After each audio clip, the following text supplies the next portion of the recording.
Audio book वाङ्मय 35 समस्त विश्व को भारत के अजस्त्र अनुदान चैप्टर 1 पार्ट 58 कथा संकीर्तन की सरिता घर घर पहुंचे। अनगढ़ को गढ़ ने सुसंस्कारित करने के विज्ञान और विधान की खोज बहुमूल्य होते हुए भी अपने आप में समग्र नहीं है। इसकी समग्रता का रहस्य शिक्षण पद्धतियों, लोक जीवन में इसे ग्राह्य बनाने की प्रणालियों में छिपा है।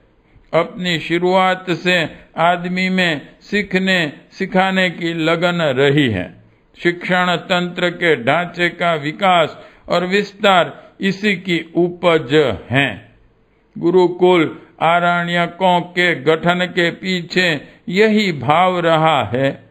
गठन की यह प्रक्रिया अपने उत्कर्ष और उन्मेष के समय में कितनी ही विस्तृत एवं व्यापक क्यों न रही हो, इसे सीमा बंधन से मुक्त नहीं किया जा सकता। आयु, वर्ग और स्थान की सीमित परिधि दो ऐसे तत्व हैं जिनके कारण समूचा समाज एक साथ यहाँ समा सके, ऐसा संभव नहीं है। लेकिन सुसंस्कारिता की बहुमूल्य निधि से इसे वंचित भी तो नहीं किया जा सकता। मनीषी तत्वदर्शियों ने इसी प्रयोजन को पूरा करने के लिए कथा कीर्तन का विधान बनाया। उद्देश्य यही रहा, यदि समाज विद्यालय तक नहीं पहुंच सकता तो विद्यालय को समाज तक पहुंचना चाहिए। समूचा समाज शिक्षार्थी बने और सारी धरती पाठशाला। इसी स्वरूप को विकसित करने के लिए तरह तरह के धर्मानुष्ठानों का विधान किया गया। प्रथा परंपराओं का निर्धारण, निरूपण एवं प्रचलन उन्हीं आदर्शों के अनुगमन हेतु विकसित हुआ। तत्वचिंतक डॉक्टर राधाकृष्ण ने ग्रंथ N idealistic view of life के पृष्ठ पलटने पर ज्ञात होता है कि संसार के बहुसंख्यक जन भावों की भाषा समझते और कर्म में जीते हैं, पर शोध का संसार विचारों का है। प्राचीन काल के ऋषि मुनि कहे जाने वाले अन्वेषक गुफाओं और वनों के एकांत में पहुंचकर मानव की अंतः प्रकृति के रहस्यों, बाह्य प्रकृति के साथ इसके सामंजस्य के संदर्भ में विचित्र और विलक्षण तथ्यों की खोज किया करते थे। लेकिन प्रश्न था इन मूल्यवान तत्वों की अभिव्यक्ति का। जनजीवन तत्व चिंतन का नहीं, कला का रसिक और कर्म की ओर आकर्षित हैं। जनमन की इसी अभिरुचि के अनुरूप वेदों को, काव्य और यज्ञानुष्ठानों को कर्म विधान स्वरूप दिया गया। उपनिषदों और दर्शन के विकास काल में शोध निष्कर्ष सूत्र की भाषा में जाने गए। सर्वसाधारण इन्हें समझे, सोचे और तदनुरूप जी सके विचार के इसी उद्गम बिंदु से पुराणों की धारा बह निकली। 18 पुराणों और 21 उप पुराणों के साथ रामायण महाभारत का महत्व कम नहीं है। कथा साहित्य का यह विशाल भंडार कलेवर की दृष्टि से वेदों और दर्शनों की तुलना में कई गुना बैठेगा। सूत्रों और उसकी बाल बोध व्याख्या का यह अनुपात अस्वाभाविक नहीं है। सूचनात सूत्रम, सूत्र संकेत भर करते हैं, जिस और उसका संकेत है उस तरफ हजारों लाखों जीवन चल पड़ने के लिए मचल उठें। यह तभी संभव है जब सूत्रों का भाव भली प्रकार अस्तित्व की गहराई में बैठ जाए।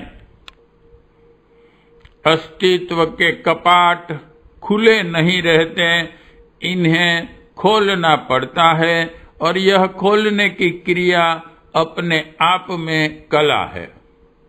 मानव जीवन के विकास का साहित्यांकन करने में सिद्धहस्त आदि से इंद्र तक ग्रंथ के लेखक डॉक्टर रांगे राघव के शब्दों में कला का अर्थ ग्रहणशीलता का जागरण है।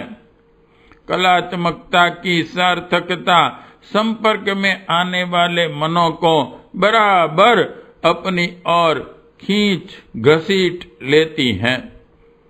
स्थापत्य कला, चित्र कला, नृत्य अभिनय कला, पाक कला, किसी के संदर्भ में सोचें, यह तथ्य पूरी तरह सही उतरता है।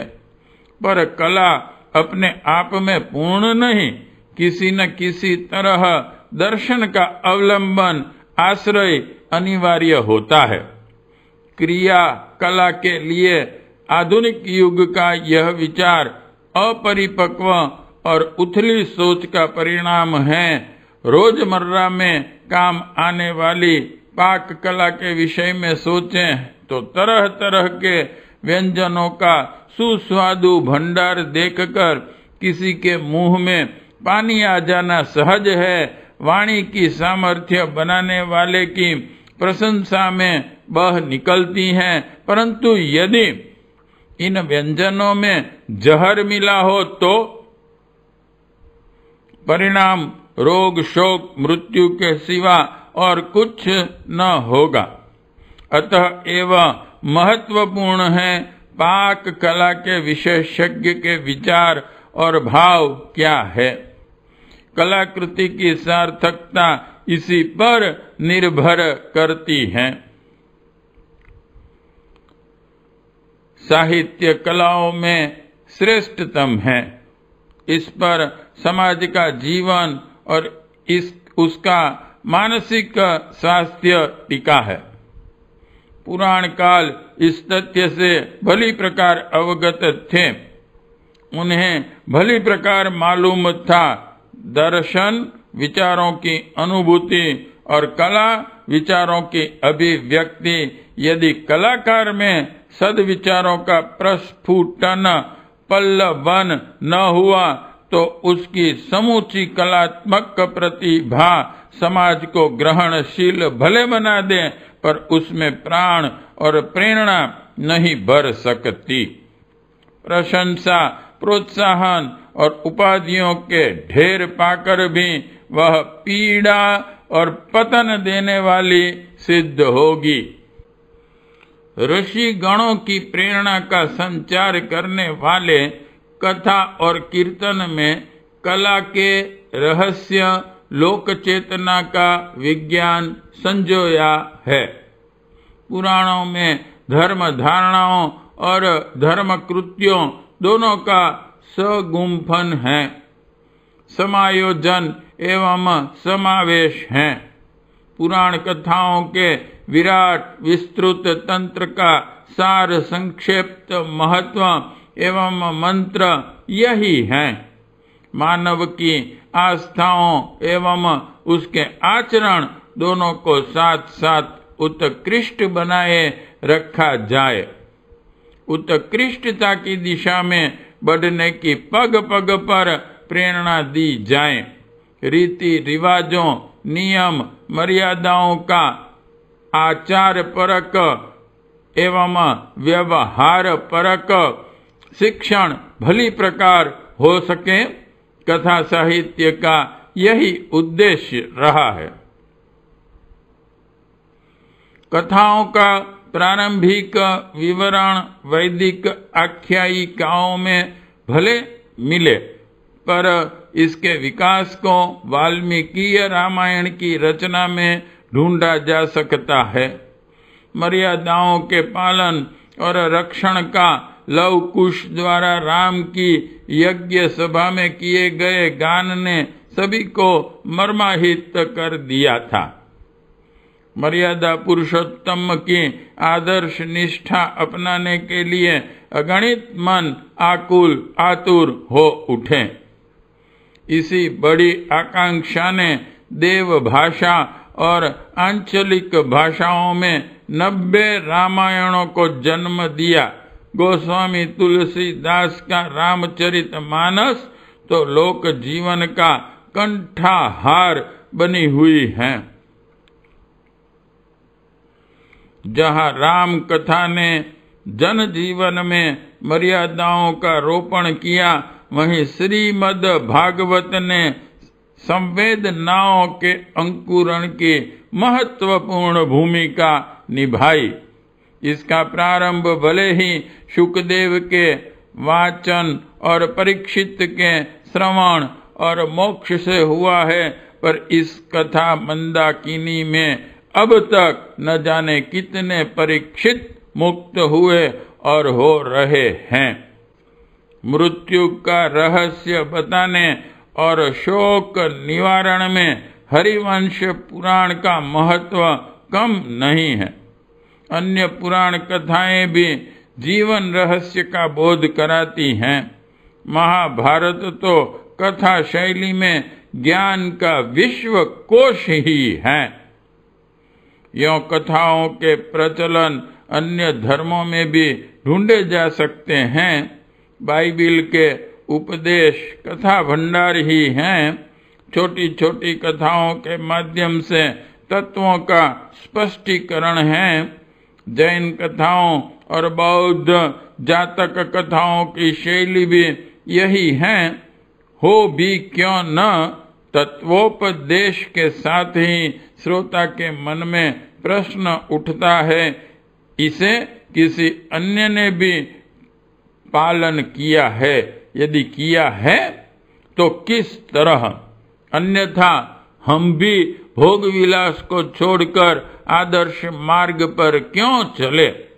बस कथा का सरित प्रवाह इन प्रश्नों के समाधान में बह निकलता है। शैली की समानता के बावजूद भारतीय संस्कृति की एक अनोखी विशेषता है। यहाँ कथा को धर्मानुष्ठान का रूप दिया गया है। श्रोता और वाचक दोनों को कुछ खास कर्म कांडों को पूरा करके अपनी मनोभूमि का निर्माण करना होता है। इसमें मानव की क्रिया प्रवणता और भाव प्रवणता को सद्गुणों के समुच्चय की मोड़ देने का उद्देश्य भी निहित है। नैमिषारण्य कभी इस तरह के धर्मानुष्ठान का केंद्र था, जहाँ से सूत शौनिक परंपराएं गांव-गांव पहुंच सकी। आज भी इसके चिन्ह राम कथा के 9 दिवसीय और भागवत कथा के 7 दिवसीय समारोहों में मिलते हैं। कथा वाचक की साधना दृष्टांतों की मार्मिकता सुनने वालों की अंतर भूमि में संवेदनाओं को अंकुरित करने में समर्थ होती हैं। पुराण कथाओं को सुनकर चोरों, डकैतों, दुष्चरित्र कहे जाने वालों को भी बदलता देखा गया है। तुलसीदास की कथा सुनकर रामचरित की पोथी चुराने आए 2 चोरों का हृदय परिवर्तन विख्यात हैं। रामानुज की भागवत कथा ने दुर्दांत नामक भयंकर दस्यु को संत बना दिया। बात छुटपुट उदाहरणों की नहीं, भावनाओं के स्पंदन और विकास की है। ग्रामीण अंचल के लिए कथा समारोह आज भी वरदान है। शहरों की तड़क भड़क और मशीनी जिंदगी अभी वहां नहीं पहुंच पाई है। कथा समारोह ही उनके मनोरंजन और सद्भावों की विकास के सत प्रयोजन को पूरा करते हैं। इन कथा समारोहों के साथ कीर्तन का संबंध अविच्छिन्न है। कला के ढंग से देखा जाए तो कीर्तन में नृत्य और संगीत का समावेश है। कीर्तन से मिलता जुलता शब्द है भजन। इसमें संगीत और गीत गुम्फन है। कथा में ये दोनों किसी न किसी रूप में जुड़े रहते हैं।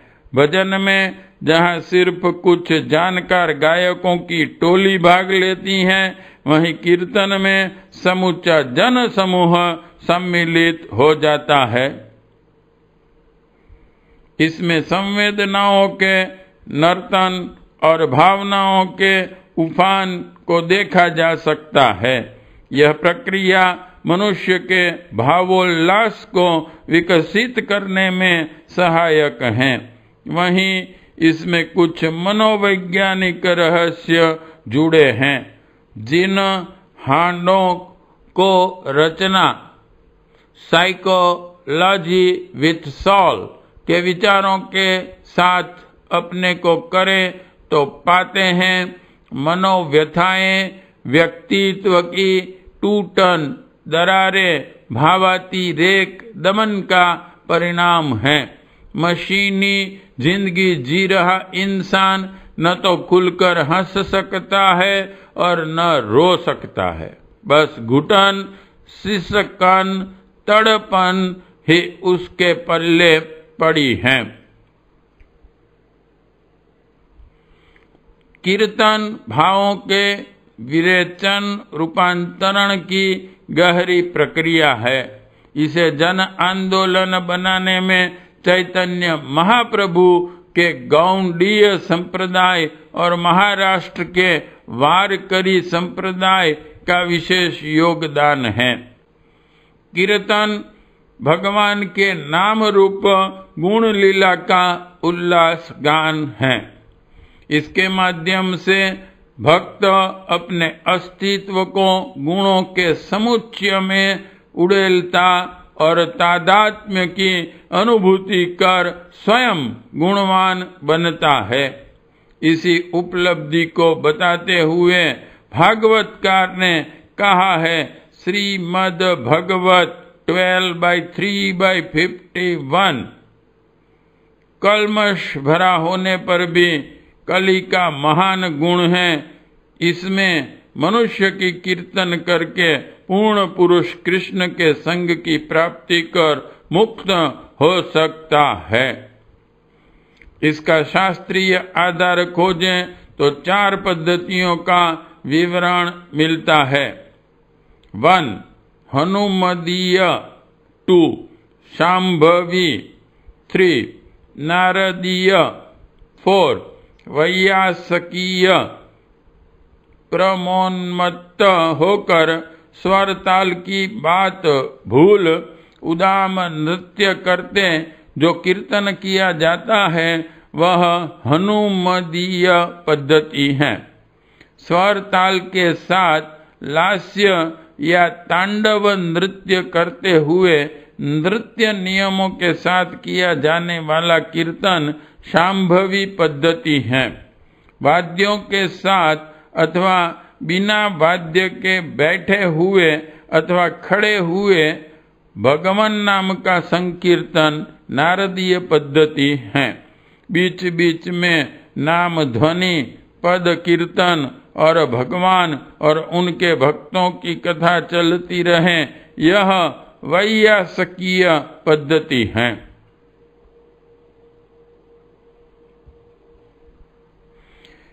ये सारी पद्धतियां अपने उद्देश्य में एक समान है।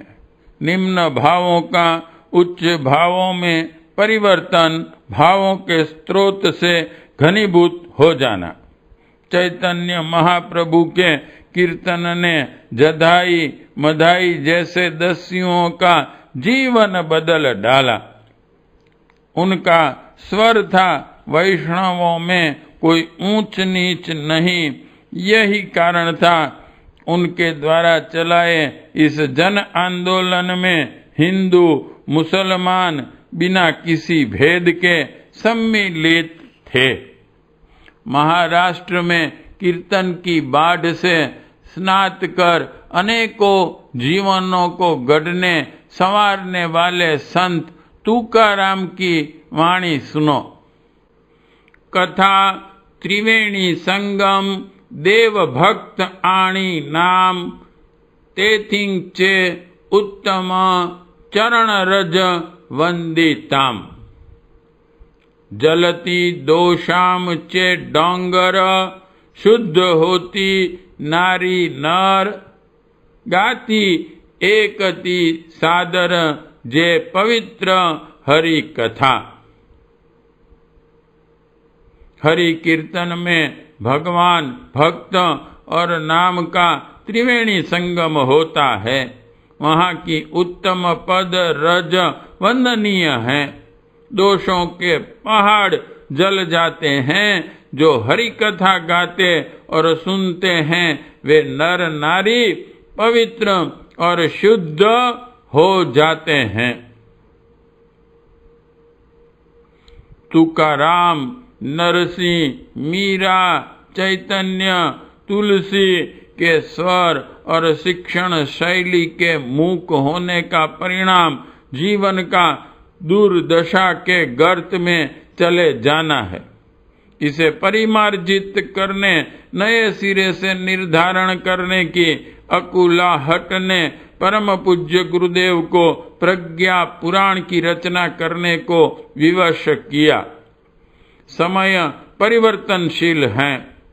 उसकी परिस्थितियां, मान्यताएं, प्रथाएं, समस्याएं एवं आवश्यकताएं भी बदलती रहती हैं। तदनुरूप समाधान खोजने पड़ते हैं। इस शाश्वत सृष्टि क्रम को ध्यान में रखते हुए 4 खंडों में इस महापुराण की रचना हुई है। इसके साथ युग संकीर्तन की वैयासकीय और नारदीय पद्धतियां अविच्छिन्न रूप से जुड़ी हैं। देव संस्कृति की इस कथा संकीर्तन सरिता को घर घर, गांव गांव पहुंचाने का दायित्व युग भागीरथों पर है।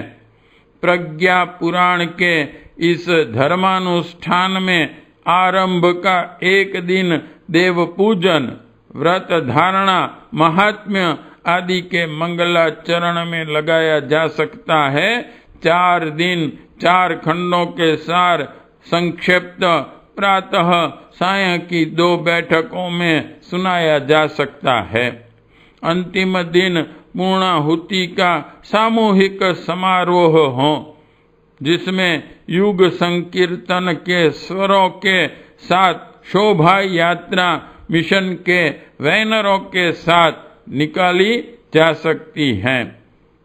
धर्मानुष्ठान के इस क्रम के अतिरिक्त घर परिवार के रोजमर्रा के जीवन में भी इस महापुराण की कथाएं युग संगीत, स्वर सर्जन, जीवन भूमि को पुष्पित सुरभित कर सकते हैं।